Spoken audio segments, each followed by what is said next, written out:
27 जनवरी 1959 की सुबह 10 Soviet trackers की एक टीम एक्सपीडिशन के लिए रवाना होती है। इस टीम को लीड कर रहा था एक 23 साल का लड़का, नाम था इगोर डैटलोव। इगोर पहाड़ चढ़ने और हाइकिंग में दक्ष था। उसने अपने 9 साथियों को जुटाकर एक टीम बनाई। टीम में 8 लड़के और 2 लड़कियां थी। तय हुआ कि ये सभी मिलकर एक हाइकिंग एक्सपीडिशन के लिए ओटोटा नाम के एक पहाड़ पर जाएंगे। यह हाइकिंग मिशन सिर्फ 17 दिनों के लिए प्लान था, यानी 12 फरवरी को ये लोग ट्रैकिंग पूरी करके अपने घर वापस लौट आएंगे। ग्रुप ने 27 जनवरी को अपना सफर शुरू किया। शुरुआत में सब कुछ ठीक चल रहा था, पर सफर के 4 दिन बाद ही 1 फरवरी की रात को सब कुछ बदल जाता है। उस रात ग्रुप के साथ कुछ ऐसा होता है कि सिर्फ 17 दिनों के लिए प्लान्ड एक्सपीडिशन टीम 25 दिन बाद भी अपने घर वापस नहीं लौटती। मिलता है तो उन सभी ट्रैकर्स की लाशें, वो भी इतनी बुरी हालत में जिसे देखकर रेस्क्यू टीम की भी रूह कांप गई। लाशों को देख यह लग रहा था कि बर्फीले तूफान या ठंड की वजह से किसी की इतनी बुरी हालत नहीं हो सकती। उनकी लाश टेंट से सैकड़ों गज दूर छितराई हुई पड़ी मिलती है। उनमें से एक ट्रैकर्स की दोनों आंखें गायब थी, एक टीम मेंबर की जीभ कटी हुई थी और एक का आईब्रो नहीं था। उनके टेंट पर चाकू से चीरे जाने का निशान था। टेंट की हालात देखकर ऐसा लग रहा था कि उस टेंट में बहुत अपाधापी मची हो।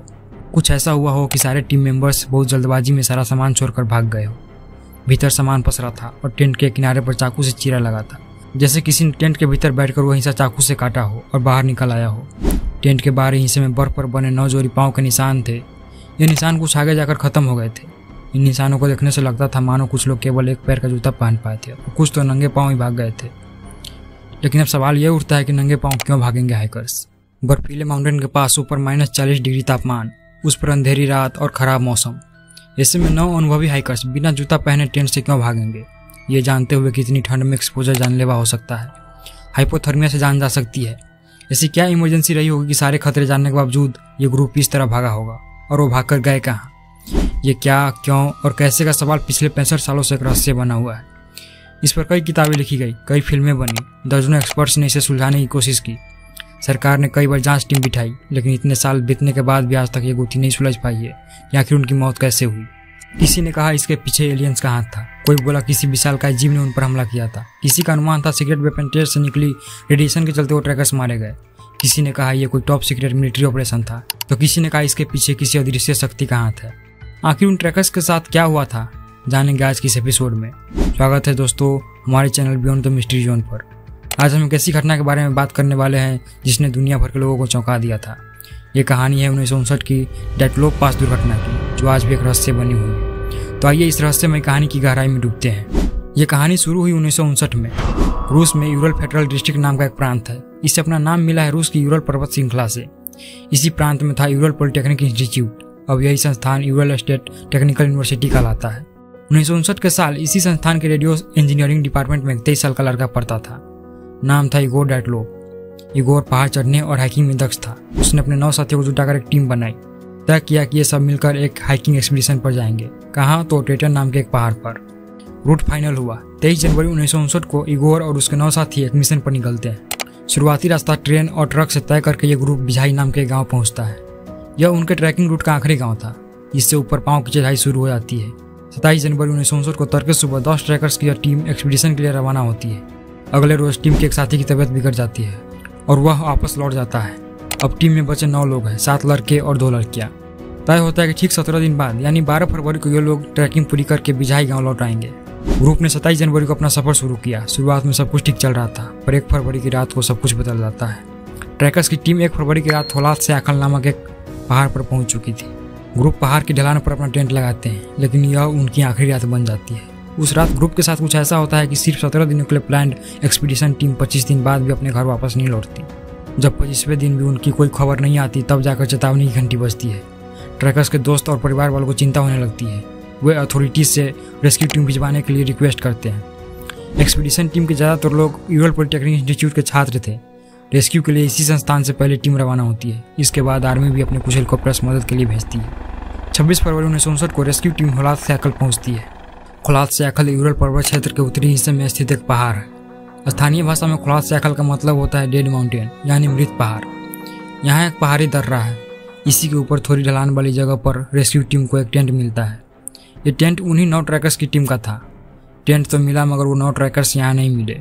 खाने पीने की उनकी समूची सप्लाई टेंट के भीतर रखी थी। उनकी डायरिया, तस्वीरें, वोदका से भरा एक फ्लास्क, मानचित्र सब टेंट के भीतर था। टेंट में ही एक किनारे पर प्लेट पर रखी थी, उसमें रूसी व्यंजन सालों पड़ा था। देखने से मालूम होता था मानो को जल्दी में प्लेट छोड़कर भागा हो। ऐसा लग रहा था मानो उस टेंट में बहुत अपातपी मची हो। कुछ ऐसा हुआ हो कि सारे पर्वतारोही बहुत जल्दबाजी में सारा सामान छोड़कर भाग गए हो। भीतर सामान पसरा था और टेंट के किनारे पर चाकू से चीरा लगा था, जैसे किसी ने टेंट के भीतर बैठकर वो हिस्सा चाकू से काटा हो और बाहर निकल आया हो। टेंट के बाहरी हिस्से में बर्फ पर बने 9 जोड़ी पाँव के निशान थे। ये निशान कुछ आगे जाकर खत्म हो गए थे। इन निशानों को देखने से लगता था मानो कुछ लोग केवल एक पैर का जूता पहन पाए थे और कुछ तो नंगे पाँव ही भाग गए थे। लेकिन ऐसा क्या हुआ होगा कि ट्रैकर्स नंगे पाँव भाग गए? बर्फीले माउंटेन पास के ऊपर -40 डिग्री तापमान, उस पर अंधेरी रात और ख़राब मौसम। ऐसे में 9 अनुभवी हाइकर्स बिना जूता पहने टेंट से क्यों भागेंगे, ये जानते हुए कि इतनी ठंड में एक्सपोजर जानलेवा हो सकता है, हाइपोथर्मिया से जान जा सकती है। ऐसी क्या इमरजेंसी रही होगी कि सारे खतरे जानने के बावजूद ये ग्रुप इस तरह भागा होगा? और वो भागकर गए कहाँ?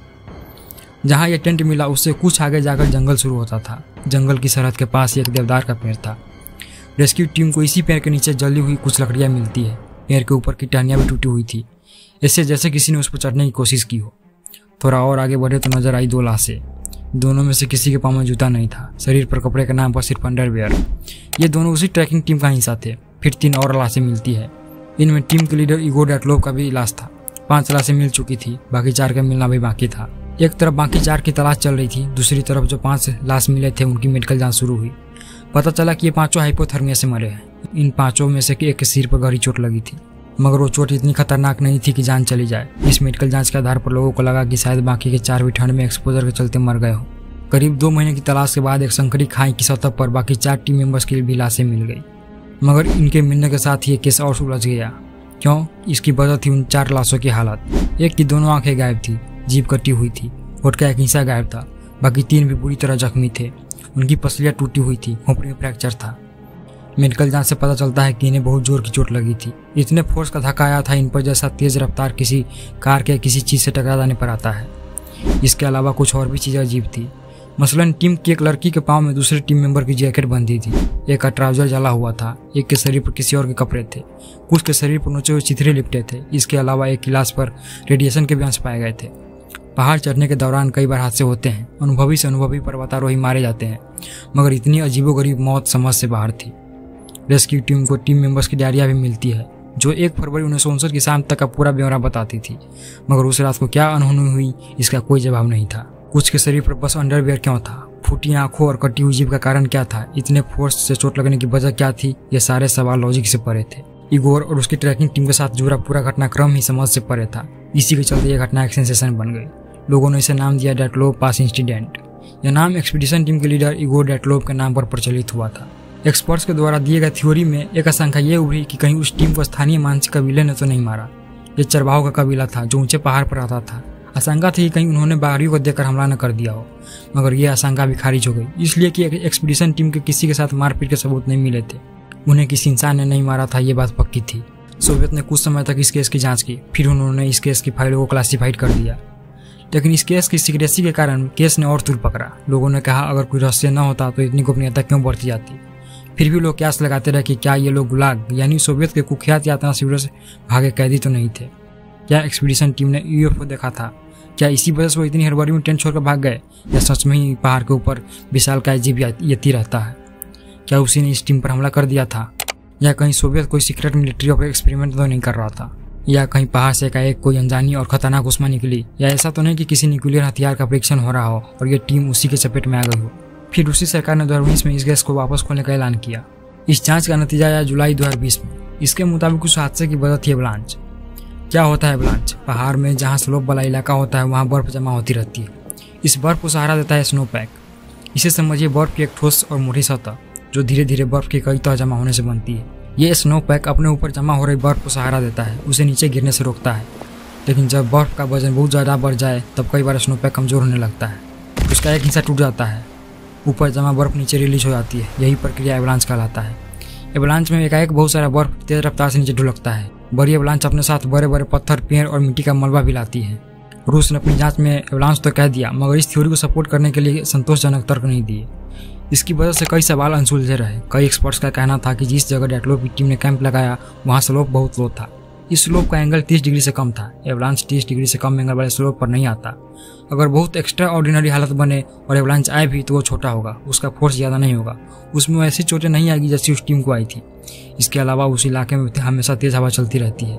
हवा हल्की बर्फ उड़ा ले जाती है, उसे इतना जमा होने ही नहीं देती कि एवलांच आए। एक बड़ा सवाल ये भी था कि रेस्क्यू टीम को एवलांच का कोई सबूत नहीं मिला था। ऐसे ही सवालों के साथ लोगों ने रूसी जांच की थ्योरी को भी खारिज कर दिया। फिर आया जनवरी 2021। इस महीने की 28 तारीख को प्रतिष्ठित साइंस जर्नल नेचर में एक लेख छपा। इसे लिखा था दो लोगों ने, योहान गामे और अलेक्जेंडर पुजरिन। योहान स्विट्जरलैंड स्थित snow and avalanche stimulation laboratory के प्रमुख है। अलेक्जेंडर स्विट्जरलैंड में जियो टेक्निकल इंजीनियरिंग के प्रोफेसर है। इन दोनों ने भी डेटलोव मिस्ट्री को सुलझाने की कोशिश की। उनकी जांच में भी जवाब मिला एवलांच, मगर यह नतीजा रूसी जांचों की तरह सवालों को अनसुलझा नहीं छोड़ता। इन दोनों एक्सपर्ट्स ने वैज्ञानिक मॉडल का इस्तेमाल किया, तत्कालीन मौसम से जुड़े डेटा के सहारे डेटलोव हादसे वाली रात को रिक्रिएट किया। फिर उन्होंने एवलांच जैसी कंडीशन पैदा करके उसमें होने वाली नतीजा को ऑब्जर्व किया। इस रिजल्ट के आधार पर बताया गया कि डेटलोव टीम के साथ क्या हुआ था। घटनाक्रम कुछ यूं है कि 1 फरवरी 1959 की शाम एक्सपीडिशन टीम डेड माउंटेन के ऊपर पहुंची। वहां पहाड़ के पूर्वी हिस्से पर एक ढलान के पास 0.1079 के ऊपर उन्होंने अपना टेंट लगाया। ये उनकी चॉइस नहीं थी, वो बर्फीले मौसम में रूट से थोड़ा भटक गए थे। मजबूरी में उन्होंने यहाँ डेरा जमाया। रात का वक्त था, सब टेंट के भीतर सोए थे। तभी एकाएक ऊपर की तरफ से एक एवलांच बहुत तेज फोर्स के साथ उसकी टेंट की तरफ बढ़ा। जिस जगह ये टेंट था उस लोकेशन में इस तरह का एवलांच आना बहुत दुर्लभ घटना है, मगर दुर्योग से उसी रात वहाँ ये दुर्लभ हादसा हो गया। मगर यह एवलांच उनकी मौत का कारण नहीं बल्कि उनकी मौत का जरिया था। उनके टेंट के किनारे पर बर्फ जमा हो गई। जो टेंट के उस साइड में सोए थे वो तेज फोर्स के चलते जख्मी हो गए।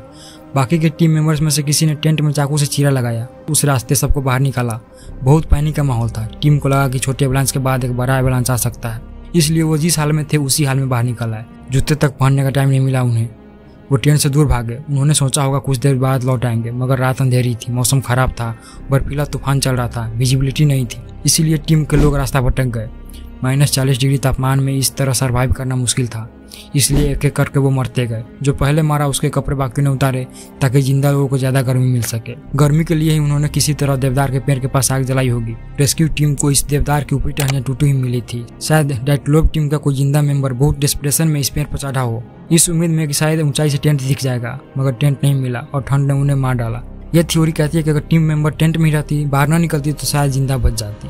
योहान और अलेक्जेंडर की यह थ्योरी वैज्ञानिक प्रयोग पर आधारित है, लेकिन यह भी सारे सवालों के जवाब नहीं देती। मसलन एक लाश पर रेडिएशन का अंश क्यों मिला? बस धुंधला सा अनुमान है कि शायद इतनी ऊंचाई पर सूरज की तेज रोशनी से रेडिएशन का अंश आया हो। ऐसे कई अनसुलझे सवाल है। इन्हीं के चलते तमाम वैज्ञानिकताओं के बावजूद यह थ्योरी भी केवल अनुमान ही है, इसलिए कई एक्सपर्ट्स इस थ्योरी से भी संतुष्ट नहीं है। योहान और अलेक्जेंडर भी इस केस को सॉल्व करने का दावा नहीं करते हैं। उनका कहना है कि संभावित अनुमानों में से यह वाला अनुमान सबसे ज्यादा सटीक और मुमकिन है। हाँ, ये दोनों रिसर्चर एक बात पक्के से कह रहे हैं कि उस रात चाहे जो भी हुआ हो, इतना पक्का है कि उन लोगों ने एक दूसरे की परवाह की, घायल दोस्तों को मरने के लिए पीछे नहीं छोड़ा, वो साथ मिलकर एक आपदा से लड़े। इस कहानी में बस यही एक सुकून है। उस रात उस पहाड़ पर मौत के सामने भी उन 9 दोस्तों ने भरपूर दोस्ती निभाई। तो दोस्तों, डेटलोव पास दुर्घटना आज भी एक रहस्य बनी हुई है। उस रात वास्तव में क्या हुआ ये कोई नहीं जानता। यह कहानी हमें यह सोचने पर मजबूर करती है, हमारी दुनिया में अभी भी कई रहस्यमय घटनाएं हैं जिनका जवाब मिलना बाकी है। अगर आपको हमारी ये कहानी पसंद आई हो तो हमारे चैनल को सब्सक्राइब करें, इस वीडियो को लाइक करें और शेयर करें, और हाँ, कमेंट में बताएं कि आप अगली बार किस रहस्य पर वीडियो देखना चाहेंगे।